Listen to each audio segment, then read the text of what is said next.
LinkedIn is fast becoming one of the biggest platforms to get more business bookings for your short stay accommodation business.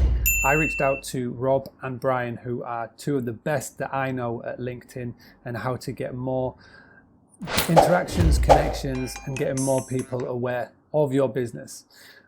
We did a live video interview in the hospitality community Facebook group, and we went over many things, including how to get started, how to do video, and we shared some really good tips that not only that you can do on LinkedIn, but you can also take over to Facebook and to Instagram and any other channel that you're using to promote your short stay accommodation business. Please watch this video, but most importantly, take action. There is a link at the end to a free course that Rob and Brian are currently running that you can take part in. If you want to find out more, please send me an email, mark@booster.co.uk, and I'll send you on the link, or you can reach out to Rob or Brian directly on LinkedIn and they'll be able to give you more information.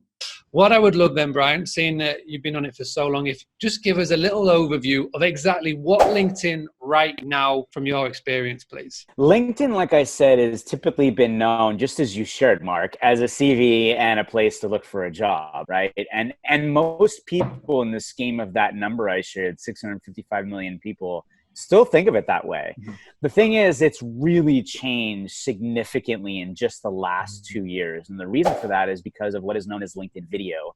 LinkedIn Video changed the game of what this place has been known as, right? It is now a place to engage. Okay, then. So in layman's terms then, for a hospitality owner, short stay accommodation owner, we've obviously got properties, whether it's rental, whether it's a hotel or a guest house, and we could be scattered all over the world.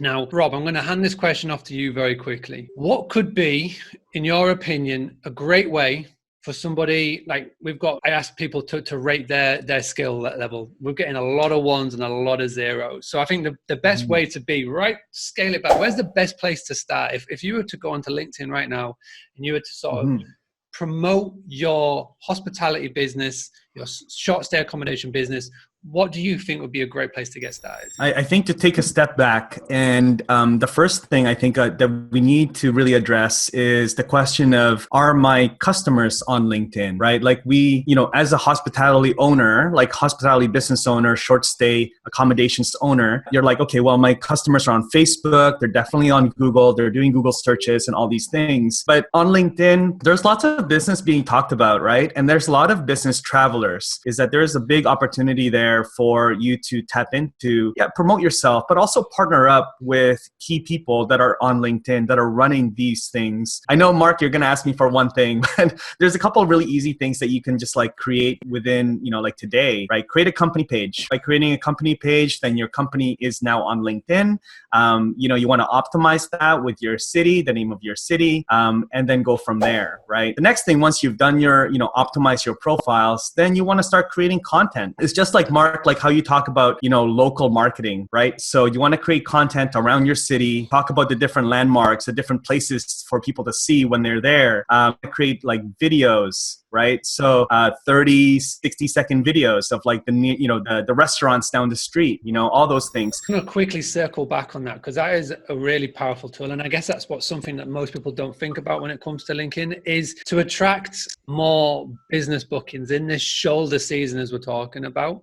Then you got to be doing a little things outside the box. And this is a great way of doing that by networking with other businesses, maybe in your local or county level. What you're able to do is to indirectly promote you via promoting them. Now, you never know the circles that these people walk in. They may be going to those breakfast networking meetings, or they may have a friend that's coming in, or they may know business owners that come in that visit their coffee or their coffee shop on a regular basis. And they might just have an opportune conversation where it says, I'm coming in, the local place or the place that I normally stay has let me down. Do you recommend anywhere? And if you've taken that time out now in these slower seasons to link up and network with with these businesses, these local businesses, then you never know what may come. Pauline, has just done this now. Pauline Boosley, Academy member, has said, so if I were to add my cottage is on my personal profile, how does that work when I don't live there? Also with the local business, is it better to do that from a business specific profile? So what she's basically meaning is Pauline doesn't live where her rental property is. She lives away from it. Now, would you recommend doing the sort of the business networking in and around where the rental property is? How are you doing it from a business specific profile? That's basically where Pauline's getting at. I guess, Brian,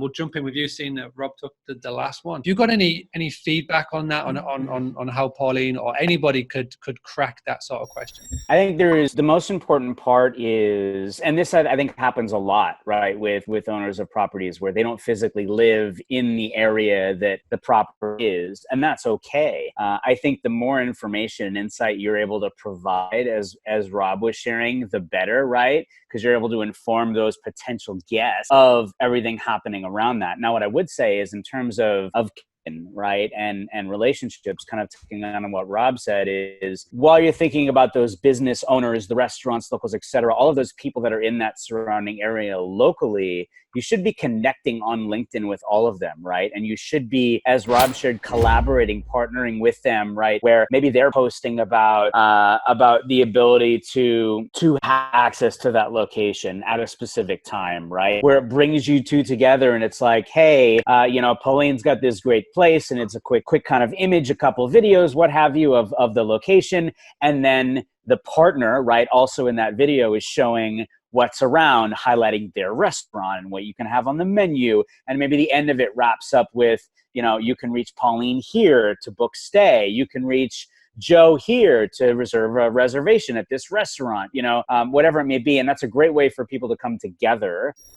Brian, I'm just going to circle back to yourself very quickly. Now, you spoke about LinkedIn and video being the game changer. Now, for a lot of people in this group, I know that picking up the phone, flipping the phone on themselves, talking into it is very daunting. Now, you've obviously gone through this process, been on it 16 years. You've gone through all this, and now you're obviously very confident on camera. But could you just sort of pass through some simple little tactics and tips of how to just get started? Mark, I'm really glad that you asked the question, because I have to tell everyone, so LinkedIn video is just 2 years old. And when I started, I had absolutely no idea what I was doing. I had never put the phone in front of me like this and stared at myself and said anything. So I just want you to know, one, you're not alone. Two, it's all about just thinking about having a conversation with. So when you pull up your phone, there's some tips that I always share with people. One is, make sure that you stare at the little dot on your phone, okay? Because that's where you connect with your audience. That's where your eyes connect with them. Smile before you hit record. A smile, you have your own voice, your own unique smile, your own laugh. Use those. No more than 60 seconds. You can really say a lot in 60 seconds.